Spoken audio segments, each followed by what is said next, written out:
बोला गोली मार देंगे। अरे भाई गोली क्यों मार दोगे तुम? आज बताओ किसान की आय दोगुनी हो गई, गेहूं खरीदा जा रहा है। अगर इतना हंगामा है रामजी सुमन जी पर, तो अगर हमारे लोग भी उसी तरह आंदोलन करने लगे तब क्या होगा? बाबा साहब भीमराव अम्बेडकर जी पे गुजरा था, उन्हें तालाब में पानी पीना नहीं देते थे जहां जानवर पानी पीते थे।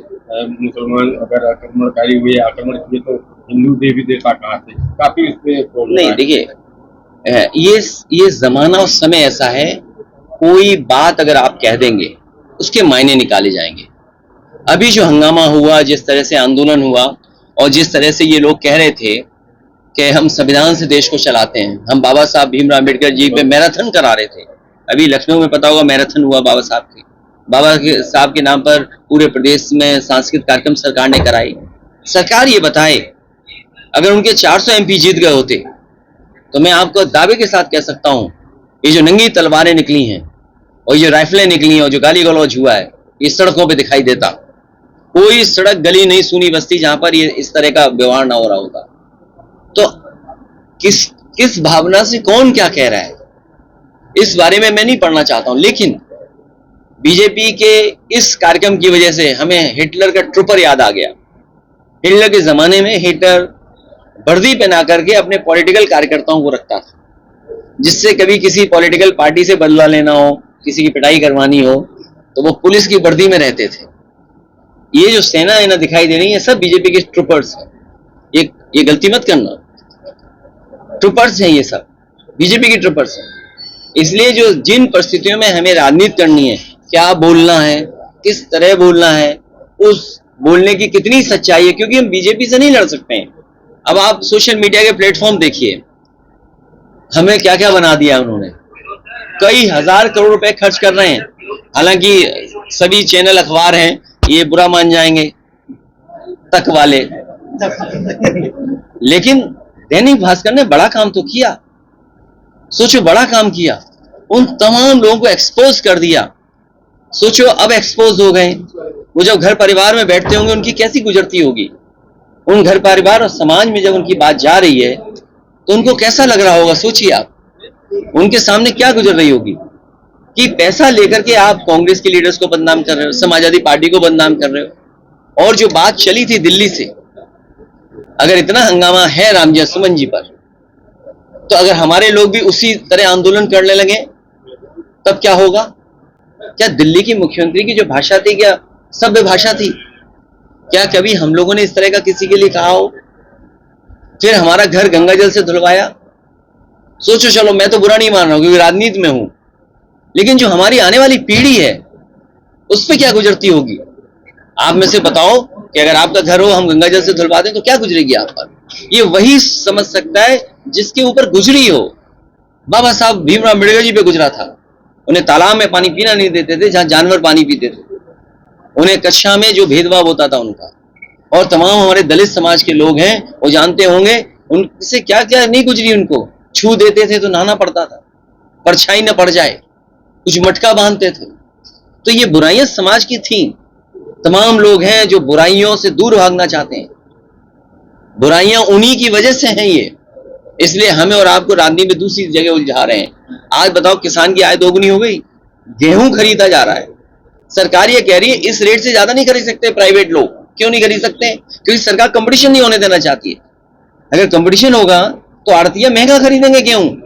सरकार मिल गई बड़े उद्योगपतियों से और उद्योगपति से मिलकर के गेहूं को सस्ता खरीदवा रही है, क्योंकि कल वही उद्योगपति जब आपको आटा देंगे, आटे पे कितना गुना मुनाफा होगा, आपको बिस्किट देंगे कितना मुनाफा होगा।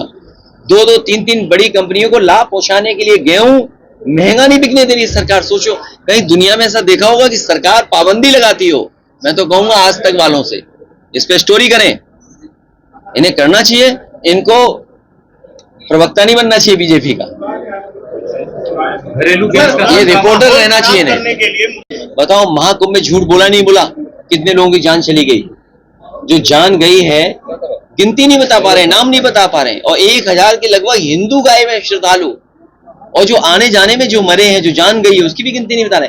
क्यों गिनती नहीं बता रहे? क्योंकि सरकार को मदद करना पड़ जाएगा। आपके फसल के एक चोरी, अब तो चोरी मुआवजा भी आने लगा। मैं चाहता हूं मैं धन्यवाद। मैं ये चाहता हूं सबसे पहले भारतीय जनता पार्टी और मैं अपनी पार्टी के सभी नेता कार्यकर्ताओं से कहूंगा कि इस तरह की बात न करें, क्योंकि इतिहास सब पढ़ने लगे।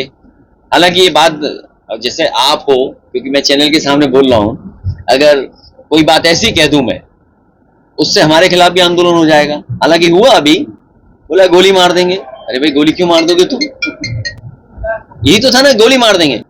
अब ये मुझे आप बताइए, अगर किसी व्यक्ति ने कहा है गोली मार दें तो उस पर कार्रवाई क्या कर रही सरकार? और फिर क्या एक व्यक्ति कह रहा है कि हम पे ऐसे बहुत सारे राणा है जिन्होंने फूलन देवी की हत्या की थी, जिसने फूलन देवी की हत्या की थी, बहुत सारे हम पे ऐसे राणा है। आखिर बढ़ावा कौन दे रहा है? हमारे एक कार्यकर्ता ने फेसबुक पे केवल लिख दिया, प्रतापगढ़ की पूरी पुलिस घूम रही है उसके पीछे। बताइए, पूरी पुलिस प्रतापगढ़ की घूम रही है, एक कार्यकर्ता वो ना समझ कार्यकर्ता है, टोटी वाली बात पे कुछ लिख देना उतना लिख दिया उसने। भाई मुख्यमंत्री को ज्ञान था तो टोटी का ज्ञान था। दैनिक भास्कर ने पूरी पोल खोल दी, जैसा बीजेपी वाले शामिल थे, एक उसमें कौशिक शामिल था, एक मृत्युंजय शामिल था, एक उसमें अवनीश अवस्थी शामिल थे, और मुख्यमंत्री जी का आशीर्वाद था। सोचिए आप, एक योगी मुख्यमंत्री किसी और के खिलाफ ये पैसे देकर के आप लोगों से प्रचार करवा रहे हो, इसमें क्या बचा हुआ है? सर आप ही से सवाल पूछते हैं, जिस तरीके से जब आप प्रदेश में अलग अलग लोगों की मदद करते हैं, क्या आप टोटी जैसा कृत्य कर सकते हैं? देखो भाई, नहीं ऐसा है, नहीं अच्छा किया आपने पूछ लिया, इसलिए क्योंकि उन सब पत्रकारों में, उन सब गिनती के पत्रकारों में एक सच्चा पत्रकार था, एक सच्चा पत्रकार था, उसने सच्चाई दिखाई। सब मैं नाम भूल रहा हूँ उसका, रिजवी था शायद, आप यूट्यूबर है आजकल वो, उसने पूरा घर दिखाया उस समय, पूरी उसका रिकॉर्डिंग है। तो हमने लैपटॉप बांटा हो, और सोचिए आपको एक्सप्रेसवे दिया हो 35,000 करोड़ का, ये मेडिकल कॉलेज दिया हो, न जाने कितने गांव लोहिया आवाज बनाए। ये बीजेपी का एजेंडा है। बीजेपी के पास पैसा है, बीजेपी के पास संपन्न लोग हैं, बीजेपी के पास सब अखबार हैं, टीवी हैं, चैनल हैं। सोचिए, हमने दुर्गंध कह दिया, उसमें उन्हें शोर हो गया। मैं तो चाहूंगा इनके चैनल को एक गोबर गिफ्ट कर दिया जाए। सर कहा था कि बीजेपी पलायन करा रही है हिंदू, इस पे क्या कहेंगे? देखिए, ये कहीं भी इस तरह के दंगा और घटना हो, हम उसका विरोध करते हैं, निंदा करते हैं।